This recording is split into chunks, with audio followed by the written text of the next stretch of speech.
contoh baja-baja percuma yang dah ada dekat rumah. Kita tak payah bawa keluar modal tapi khasiat banyak.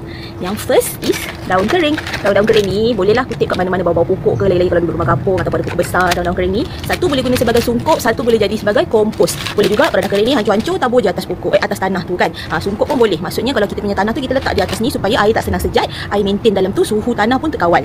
Tu yang pertama, daun kering. Yang kedua, kulit telur. Saya dah cakap pasal khasiat kulit telur ni, macam mana nak guna. Boleh tengok, nanti saya link dekat comment section. Kulit telur ni pun untuk tambah kalsium, and then yang kedua boleh multi purpose, guna sebagai cara untuk kawalan siput. Yang ketiga, ini adalah, kalau tengok dekat ni adalah saya punya baja perut ikan yang dah saya kiranya dah proses, dah guna semua kan. Dah tak banyak dah ni.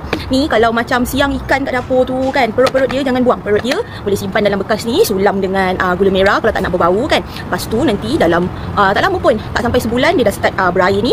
Air ni dah reput ni.